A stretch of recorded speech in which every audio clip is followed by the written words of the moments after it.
Menjelang tengah malam, suasana rumah Ambo Alang di lorong Singosari tampak sepi mencekam.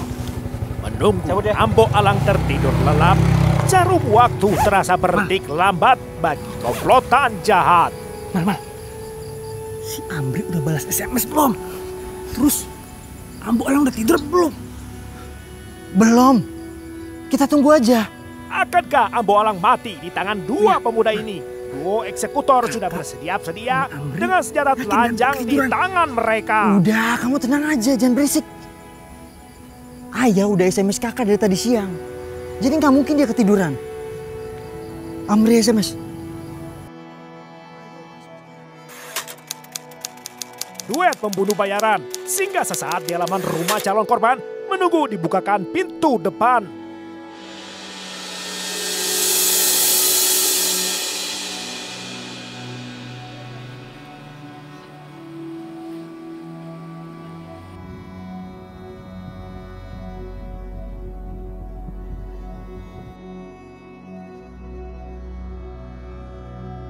Lalu tiba-tiba pintu terbuka. Tampaklah Amri, si adik bungsu, memberi kode pada mereka. Lantas Amri, si remaja 16 tahun, meninggalkan rumah pergi sendirian. Jamal dan Jabak bergegas masuk kamar Amri untuk bersembunyi. Lagi, keduanya menunggu aba-aba sebelum beraksi.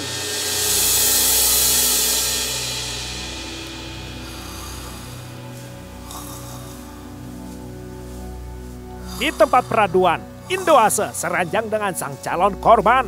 Dengan segala kehati-hatian, ia memastikan suaminya Ambo Alang benar-benar tidur pulas meski ada gangguan.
Rencana licik dijalankan untuk mengelabui polisi. Dibuatlah seolah-olah yang terjadi adalah perampokan, bukannya aksi Rajapati. Jama, gimana? Udah mati apa belum? Sudah, Kak. Kalian jangan pergi dulu. Kalian ikat kaki dan tangannya. Sumpel juga mulutnya pakai kain. Biar seperti perampokan. Dan jangan lupa juga kalian bawa sepeda motornya di ruang tamu. Ngerti kalian? Iya, Kak.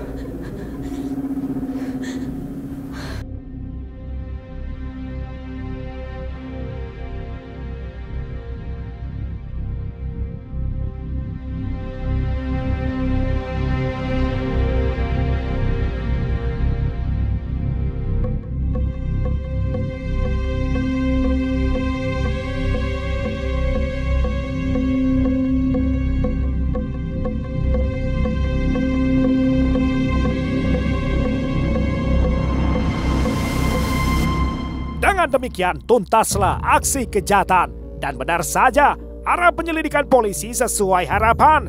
Walau sebenarnya polisi meragukan beberapa temuan, namun penyidik tidak memiliki bukti untuk menguatkan dugaan bahwa kasusnya mengarah pembunuhan. Fakta-fakta kematian sang tauke ayam untuk sementara berkutat di motif perampokan.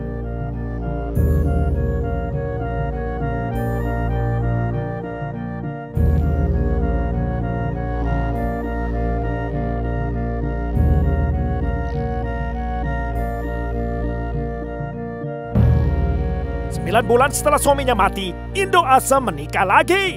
Naik pelaminan bersama Riko yang selama ini diduga pria selingkuhan. Sementara harta warisan korban dari 16 lapak habis dijual Indoase hingga tersisa tinggal 3 lapak. Polisi diam-diam terus memantau segala kejanggalan.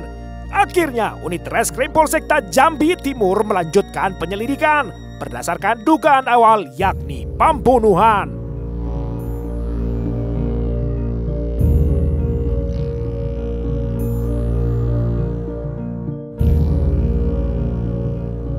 Polisi pun menggilir jadwal pemeriksaan. Hamsar Siri, Indoase, serta adik-adiknya dimintai lagi keterangan. Sampai polisi akhirnya mendapatkan terobosan ketika polisi berhasil menangkap Jamak dan Jamal saat dalam pelarian. Yang pertama, polisi meringkus Jamak di Kalibaru, Cilincing, Jakarta pada Sabtu 28 Januari 2012. Informasi dari Jamak amat membantu polisi melakukan penangkapan kedua, yakni melibat Jamal di Bandara Palu, Sulawesi Tengah pada hari Rabu 22 Februari 2012 sekitar pukul 3:30 pagi waktu Indonesia Tengah. Kesaksian keduanya menjadi kunci pembuka kotak Pandora.